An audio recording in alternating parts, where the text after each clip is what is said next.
అమ్మాయి పాలవాడికి ఫోన్ చేసి, నా భర్త ఇంట్లో లేడు, ఇక్కడికి రా, నువ్వు అడిగింది ఇస్తా అంటుంది.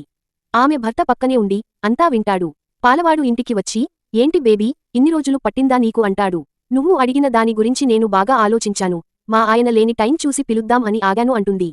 అయితే స్టార్ట్ చేద్దామా అంటాడు. అప్పుడేనా, అంత కంగారు పడకు, ముందు నువ్వు కళ్ళు మూసుకో అంటుంది. నేనెందుకు కళ్ళు మూసుకోవాలి అంటే, నీకోసం ఒక సర్ప్రైజ్ తీసుకొచ్చా, అందుకే అంటుంది. సరే నీకోసం కళ్ళు మూసుకుంటా, త్వరగా తీసుకురా అని కళ్ళు మూసుకుంటాడు. వెంటనే ఆమె లెగిసి పక్కకి వెళ్ళిపోతుంది. భార్య ప్లేస్లో భర్త వచ్చి కూర్చుంటాడు. తర్వాత ఏం జరిగిందో చూసే ముందు, మన తెలుగు సీరియల్స్లో ఎక్కువ ఫ్యామిలీ డ్రామా ఉంటుందని నమ్మేవాళ్లు వీడియోకి లైక్ చేసి ఆన్సర్ని కామెంట్ పెట్టండి. చూద్దాం ఎంతమంది మన సీరియల్స్ అప్డేట్ అవ్వాలని కోరుకుంటున్నారో. త్వరగా సర్ప్రైజ్ ఇవ్వు బేబీ అంటాడు. వెంటనే భర్త అతని చెంప పగల కొడతాడు. దెబ్బతో పాలవాడు షాక్ అవుతాడు. నా పెళ్లాన్ని వీడియో తీసి బ్లాక్మెయిల్ చేసి, నేను లేని టైంలో ఏం చేద్దాం అనుకుంటున్నావ్రా అని పాలవాడిని కొట్టి, వాడికి తగిన బుద్ధి చెప్తాడు.